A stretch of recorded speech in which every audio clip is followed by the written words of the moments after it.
ಭಕ್ತಿಪೂರ್ವಕವಾಗಿ ಸ್ಮರಿಸಿಕೊಂಡು ಈ ಒಂದು ಶುಭ ದಿವಸ ಪ್ರಾಪಂಚಿಕ ಸತ್ಯಾಸತ್ಯತೆಯನ್ನು ತಿಳಿದಂಥ ಭಗವಾನ್ ಬಾಹುಬಲಿಯ ಒಂದು ಪುಣ್ಯಕ್ಷೇತ್ರದಲ್ಲಿ ಯೋಗೋತ್ಸವ ಕಾರ್ಯಕ್ರಮದ ಅಧ್ಯಕ್ಷತೆಯನ್ನು ವಹಿಸಿರುವಂಥ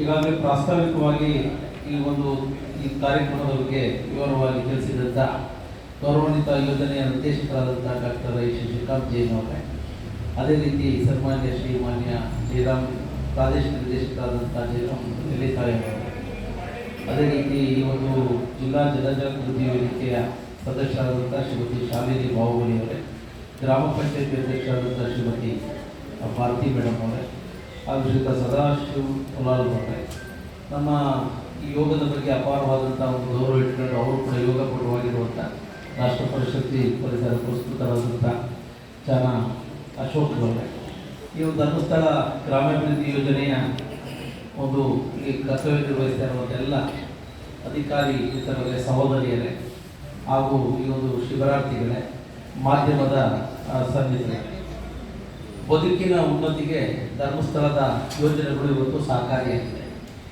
ಯೋಗ ಬಂದವನಿಗೆ ರೋಗವಿಲ್ಲ ಅನ್ನೋದು ಗಾದೆ ಇದೆ. ಆರೋಗ್ಯವಂತ ಭಾರತಕ್ಕೆ ಆರೋಗ್ಯವಂತ ಜನತೆ ಮುಖ್ಯ. ಆ ದೃಷ್ಟಿಯಲ್ಲಿ ಶ್ರೀ ಕ್ಷೇತ್ರ ಧರ್ಮಸ್ಥಳದ ಒಂದು ಯೋಜನೆಗಳು ಇವತ್ತು ನಮಗೆ ಎಲ್ಲ ಸಹಕಾರಿಯಾಗಿದೆ. ಪೂಜ್ಯ ವೀರೇಂದ್ರ ಹೆಗ್ಡೆ ಅವರ ಒಂದು ಆಶೀರ್ವಾದದಿಂದ ಇವೆಲ್ಲ ಕಾರ್ಯಕ್ರಮಗಳು ಕಳೆದ 32 ವರ್ಷಗಳಿಂದಲೂ ಕೂಡ ಯಶಸ್ವಿಯಾಗಿ ನಡೆದುಕೊಂಡು ಈ ಸಮಾಜದ ಉನ್ನತಿಗೆ ಇವತ್ತು ಅವರ ಆಶೀರ್ವಾದ ಪ್ರಮುಖವಾಗಿದೆ ಅಂತಕ್ಕಂಥ ಮಾತನ್ನು ಹೇಳಲಿಕ್ಕೆ ಬಯಸ್ತಾ ಇದ್ದಾರೆ. ಈ ಸಂದರ್ಭದಲ್ಲಿ ಕ್ಷೇತ್ರದ ಶಾಸಕನಾಗಿ ತಮ್ಮೆಲ್ಲರ ಪರವಾಗಿ ಆ ಪೂಜ್ಯರಿಗೆ ಹೃದಯಪೂರ್ವಕವಾದಂಥ ಭಕ್ತಿಪೂರ್ವಕವಾದಂಥ ಧನ್ಯವಾದಗಳನ್ನು ಕೂಡ ತಿಳಿಸಲಿಕ್ಕೆ ಬಯಸ್ತಾ ಇದೆ. ಈಗಾಗಲೇ ಸನ್ಮಾನ್ಯ ನಮ್ಮ ಶಶಿಕಾಂತ್ ಜೈನ್ ಸರ್ ಅವರು ಎಲ್ಲ ವಿಚಾರಗಳನ್ನು ಹೇಳಿದ್ದಾರೆ. ಯಾಕೆಂದರೆ ವಿಶ್ವಕ್ಕೆ ಯೋಗವನ್ನು ಪರಿಚಯಿಸಿಕೊಟ್ಟಿರ್ತಕ್ಕಂಥ ದೇಶ ಯಾವಾಗಿದ್ದು ನಮ್ಮ ಹೆಮ್ಮೆಯ ಭಾರತ ದೇಶ ಇರ್ತಕ್ಕಂಥ ಮಾತನ್ನು ಹೇಳಲಿಕ್ಕೆ ಬಯಸ್ತೇನೆ. ಏಕೆಂದರೆ ಒಂದು ಧಾರ್ಮಿಕ ತಳದಿರ್ಬೋದು, ಆಧ್ಯಾತ್ಮಿಕವಾದಂಥ ಒಂದು ವ್ಯವಸ್ಥೆ ಇರ್ಬೋದು, ಈ ಒಂದು ವಿಶ್ವಕ್ಕೆ ಒಂದು ಉತ್ತಮ ದಾರಿಯನ್ನು ತೋರಿಕೊಟ್ಟಿರ್ತಕ್ಕಂಥ ದೇಶ ನಮ್ಮ ಭಾರತ ದೇಶ.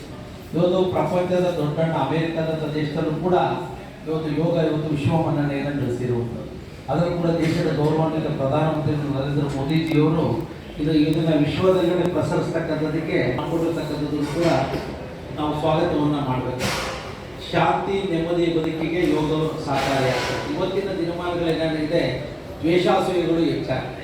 ಹೆಂಡತಿಯಲ್ಲಿ ದ್ವೇಷಾಸೂಯೆಗಳು ಬರ್ತಾ ಇದ್ದಾವೆ, ಅಪ್ಪ ಮಕ್ಕಳಲ್ಲಿ ಬರ್ತಾ ಇದೆ, ಸಂಬಂಧಿಕರು ಬರ್ತಾ ಇದೆ. ಇವತ್ತು ಜಮೀನಿಗೆ ಸಂಬಂಧಪಟ್ಟಂತೆ, ಹಣಕಾಸಿನ ವ್ಯವಸ್ಥೆಗೆ ಸಂಬಂಧಪಟ್ಟಂತೆ, ಬದುಕಿನ ಒಂದು ಹೊಟ್ಟೆ ಕಿಚ್ಚಿನ ಒಂದು ಬದುಕಿಗೆ ಸಂಬಂಧಪಟ್ಟಂತೆ ಇವೆಲ್ಲ ಬರ್ತಾ ಇರುವಂಥ ಸಂದರ್ಭದಲ್ಲಿ ಮನಸ್ಸನ್ನು ಸುಸ್ಥಿತಿಯಲ್ಲಿ ಇಟ್ಕೊಳ್ತಕ್ಕಂಥದ್ದಕ್ಕೆ ಒಂದು ಶಾಂತಿ ನೆಮ್ಮದಿ ಬದುಕನ್ನು ಅಳವಡಿಸ್ತಕ್ಕಂಥದ್ದಕ್ಕೆ ಇವತ್ತು ಯೋಗ ಸಹಕಾರಿಯಾಗ್ತಾ ಇದೆ. ಏಕೆಂದರೆ ಇವತ್ತು ದ್ವೇಷಾಸೂಯೆಗಳು ಕೊನೆಗೆ ಬೇರೆಯವ್ರ ಮನೆ ಸುಡೋದಕ್ಕಿಂತ ನಮ್ಮ ಮನೇಲೆ ಸುಡುವಂಥ ಸನ್ನಿವೇಶಗಳು ಎದುರಾಗ್ತಾ ಇದ್ದಾವೆ. ಅದಕ್ಕೋಸ್ಕರ ಹಣ ಅಧಿಕಾರ ಶಾಶ್ವತವಲ್ಲ, ನಾವು ಮಾಡುವಂಥ ಸೇವೆ ಶಾಶ್ವತವಾಗಿರ್ತದೆ. ಬದುಕಿನಲ್ಲಿ ಏನು ಓದ್ಕೊಂಡು ಹೋಗೋಕ್ಕಾಗಲ್ಲ. ಇರುವಂಥ ದಿನಗಳಲ್ಲಿ ಯಾವ ರೀತಿ ಬದುಕನ್ನು ಕಟ್ಕೊತೀವಿ ಅನ್ನೋದು ಕೂಡ ಮುಖ್ಯವಾದಂಥ ವಿಚಾರ. ಇವತ್ತು ಶಾಂತಿ ನೆಮ್ಮದಿ ಬದುಕಿಗೆ ಇವತ್ತು ಆಧ್ಯಾತ್ಮಿಕ ಚಿಂತನೆಗಳು, ಧ್ಯಾನಗಳು, ಯೋಗಗಳು ಸಹಕಾರಿಯಾಗಿರುವಂಥ ಹಿನ್ನೆಲೆಯಲ್ಲಿ ಅದಕ್ಕೆ ನಾವು ಪೂರ್ವಕವಾದಂಥ ಸಿದ್ಧತೆಗಳನ್ನು ಮಾಡ್ಕೊಳ್ಳಿಕ್ಕೆ ಇವತ್ತು ಯೋಗ ಶಿಬಿರ ನಿಮಗೆ ಸಹಕಾರಿಯಾಗ್ತದೆ ಅಂತಕ್ಕಂಥ ಮಾತನ್ನು ಕೂಡ ನಾನು ಈ ಸಂದರ್ಭದಲ್ಲಿ ಹೇಳಿ, ಇವತ್ತು ಉತ್ತಮವಾದಂಥ ಆರೋಗ್ಯವನ್ನು ಕಾಪಾಡ್ಕೊಳ್ಳಿಕ್ಕೆ ಇವತ್ತು ಪೂರ್ಣ ಪ್ರಮಾಣದಲ್ಲಿ ಸಹಕಾರಿ. ನಮ್ಮ ಅಂಗೈನಲ್ಲಿ ನಮ್ಮ ಆರೋಗ್ಯ ಅನ್ನೋದನ್ನು ನಾವು ತಿಳ್ಕೊಂಡಿದ್ದೇವೆ ಬಂಧುಗಳೇ. ಏಕೆಂದರೆ ಇವತ್ತಿನ ದಿನಗಳಲ್ಲಿ ಈ ರಾಸಾಯನಿಕಗಳಿಂದ ದೂರ ಇರ್ತಕ್ಕಂಥದ್ದಕ್ಕೆ ನಾವು ಅವಕಾಶವನ್ನು ಎಲ್ಲ ಮೆಡಿಸಿನ್ಸಲ್ಲೆಲ್ಲ ಕೆಮಿಕಲ್ಸ್ ಇರ್ತದೆ, ಎಲ್ಲ ಗೊತ್ತಿರೋದಿಲ್ಲ. ಅದನ್ನು ದೂರ ಇಟ್ಟು ಒಂದು ಸುಸ್ಥಿರವಾದಂಥ ಜೀವನಕ್ಕೆ ಯೋಗಗಳು ಸಹ ಪ್ರತಿಯೊಂದು. ಈಗ ಕೆಲವರೆಲ್ಲ ನಾನು ನೋಡ್ತೀನಿ, ಸುಮಾರು ತುಂಬ ಜನ ನೋಡ್ತೀನಿ. ಹಾಸನದೊಳಗರು ನಮ್ಮ ಹಿಂದೆ ಕನ್ನಡ ಸಾಹಿತ್ಯ ಪರಿಷತ್ ಅಧ್ಯಕ್ಷರಾಗಿದ್ದರು ರಮೇಶ್ ಅಂತ ಇದಾರಲ್ಲ, ಎಷ್ಟು ವರ್ಷಕ್ಕೆ ಇರೋದು ಸರ್? 9 ವರ್ಷ ಇತ್ತು ಅವರು. 3 ವರ್ಷ ದಾಟಿದೆ ರಮೇಶ್. ಅವ್ರನ್ನ ಒಂದ್ಸಲ ನಾನು ಜಿಲ್ಲಾ ಪಂಚಾಯತ್ ಪ್ರೆಸಿಡೆಂಟ್ ಇದ್ದಾಗ ಸಾಹಿತ್ಯ ಭವನಕ್ಕೆ ಹೋಗಿ ಅವ್ರನ್ನ ನೋಡಿ ತುಂಬ ನನಗೊಂಥರ ಇನ್ಸ್ಪಿರೇಷನ್ ಅವ್ರು ನೋಡಿ ಆ ಥರ. ಯಾಕೆಂದರೆ ಇವತ್ತು ದೀರ್ಘಾಯುಷಿಗಳಾಗಿ ಬದುಕನ್ನು ಉನ್ನತ ಮಟ್ಟದಲ್ಲಿ ಕಟ್ಕೋಬಹುದು. ಇವತ್ತು ಬೇರೆ ಬೇರೆ ಹಾಬಿಗಳಿಂದ ನಮ್ಮ ಜೀವನ ಹಾಳಾಗುವಂಥ ಒಂದು ಹತ್ತಿರಕ್ಕೆ ಬರುವಂಥ ಸನ್ನಿವೇಶಗಳಿದೆ. ಏಕೆಂದರೆ ನಾವು ಒಂದು ಮುದ್ದೆ ಊಟ ಮಾಡ್ಬೋದು, 3 ಮುದ್ದೆ ಊಟ ಮಾಡೋಕ್ಕಾಗಲ್ಲ. 3 ಮುದ್ದೆ ಊಟ ಮಾಡೋಕ್ಕೆ ಭಾರಿ ಕಷ್ಟ ಅನುಭವಿಸ್ಬೇಕಾಗುತ್ತೆ. ಅಂದರೆ ಹಾಸಿಗೆ ಇದ್ದಷ್ಟು ಕಾಲು ಆಗ್ತದೆ. ಆ ಭಾವನೆಗಳೆಲ್ಲನೂ ರೂಢಿಸ್ಕೊಳ್ತಕ್ಕಂಥದ್ದಕ್ಕೆ ಅವಕಾಶಗಳನ್ನು ಮಾಡ್ಕೋಬೇಕು ಅಂತ ನಾನು ಈ ಸಂದರ್ಭದಲ್ಲಿ ವಿನಂತಿ ಮಾಡ್ತೇನೆ. ಈಗ ಧರ್ಮಸ್ಥಳದ ಗ್ರಾಮಾಭಿವೃದ್ಧಿ ಯೋಜನೆಗಳ ಮೂಲಕ ಹಲವಾರು ಕಾರ್ಯಕ್ರಮ, ಮಧ್ಯವರ್ತಿಯ ಶಿಬಿರಗಳು ಯಶಸ್ವಿಯಾಗಿ ನಡೀತಿದ್ದಾವೆ, ಯೋಗ ಶಿಬಿರಗಳು ನಡೀತಿದ್ದಾವೆ. ಅದರಲ್ಲಿ ಸಾಮೂಹಿಕ ಸತ್ಯನಾರಾಯಣ ಪೂಜೆಗಳನ್ನು ಮಾಡೋದ್ರ ಮೂಲಕ ಒಂದು ದೊಡ್ಡ ಶಕ್ತಿ ಕೊಡುವಂಥ ಈ ಯೋಜನೆಗಳ ಮೂಲಕ ವಿಶೇಷವಾಗಿ ಅವಕಾಶ ಇದೆ. ಕೆರೆಯನ್ನು ಅಭಿವೃದ್ಧಿಪಡಿಸ್ತಕ್ಕಂಥದ್ದಕ್ಕೆ ಅವಕಾಶ ಮಾಡಿಕೊಟ್ಟಿದ್ದಾರೆ. ಜಲಮೂಲಗಳಿಗೆ ಶಕ್ತಿ ತುಂಬುವಂಥ ಕೆಲಸನ ಕ್ಷೇತ್ರದ ಮೂಲಕ ಆಗಿದೆ. ಇವತ್ತು ಹೆಣ್ಣುಮಕ್ಕಳು ಅವರ ಕೈ ಕಸುವಿನಿಂದ ಮಾಡುವಂಥ ಒಂದು ವಸ್ತುಗಳನ್ನು ಮಾರಾಟ ಮಾಡ್ತಕ್ಕಂಥದ್ದಕ್ಕೆ, ಮಾರುಕಟ್ಟೆಯನ್ನು ಒದಗಿಸ್ತಕ್ಕಂಥದ್ದಕ್ಕೆ ಅವಕಾಶವನ್ನು ಮಾಡಿಕೊಟ್ಟಿದ್ದಾರೆ. ಕೆಲವು ಹೇಳ್ತೀನಿ, ಇದನ್ನು ಇನ್ನೂ 16-26 ಯೋಜನೆಗಳನ್ನು ಈಗ ಧರ್ಮಸ್ಥಳಕ್ಕೆ ಹೋದರೆ ಯಾರು ಕೂಡ ಬರಿಕೆಯನ್ನು ವಾಪಸ್ ಬರಲ್ಲ. ಮಂಜುನಾಥನ ಕೃಪೆ ಸಿಗುತ್ತೆ, ಪ್ರಸಾದ ಸಿಗುತ್ತೆ. ಏನಾದ್ರು ದೇವಸ್ಥಾನಗಳು ನಿರ್ಮಾಣ ಮಾಡ್ತೀನಿ ಅಂದರೆ ಪೂಜ್ಯರು 1 ಲಕ್ಷ 2 ಲಕ್ಷನ ಸಹಾಯ ಮಾಡ್ತಾರೆ. ಇವತ್ತು ನಮ್ಮ ತಾಲೂಕಲ್ಲಿ 340 ಹಾಲು ಉತ್ಪಾದಕರ ಸಹಕಾರ ಸಂಘಗಳಿವೆ. ಹೆಚ್ಚು ಕಡಿಮೆ ನಾವು 200 ಕಟ್ಟಡಗಳನ್ನು ನಿರ್ಮಾಣ ಮಾಡಿ ಇವತ್ತು ಹೆಚ್ಚು ಕಡಿಮೆ ಮೊದಲು 50,000 ಕೂಡ ಪದ್ಧತಿ ಸಹಾಯಧನ, 75,000 ಇತ್ತು, 1 ಲಕ್ಷ ಮಾಡಿದರು, 1.5 ಮಾಡಿದರು, 2 ಲಕ್ಷ ಅನುದಾನ ಕೊಡ್ತಾರೆ. 2 ಲಕ್ಷನ ಎಲ್ಲೇ ಒಂದು ಹಾಲು ಉತ್ಪಾದಕ ಸಹಕಾರ ಸಂಘ ಕಟ್ಟಡ ನಿರ್ಮಾಣ ಆದರೆ ಧರ್ಮಸ್ಥಳದಿಂದ 2 ಲಕ್ಷ ಅನುದಾನ ಇವತ್ತು ಉಚಿತವಾಗಿ ಸಹಾಯ ಮಾಡ್ತಾರೆ. ಏಕೆಂದರೆ ನಾನು ಕೂಡ ಹಾಸನ ಮಿಲ್ಕ್ ಫೆಡರೇಷನ್ನ ಡೈರೆಕ್ಟರ್ ಆಗಿ ಈಗಾಗಲೇ 5ನೇ ಬಾರಿಗೆ ನಾನು ಅವಿರೋಧವಾಗಿ ಆಯ್ಕೆಯಾಗಿರುವಂಥ ಒಂದು ಸೇವೆ ಈ ಮೂಲಕವೂ ಕೂಡ ನಮಗೆ ಹೆಚ್ಚಿನ ರೀತಿ ಅವಕಾಶ. ದೇವಸ್ಥಾನ ನಿರ್ಮಾಣ ಮಾಡ್ತೀವಿ ಅಂದರೆ 1 ಲಕ್ಷ 2 ಲಕ್ಷ.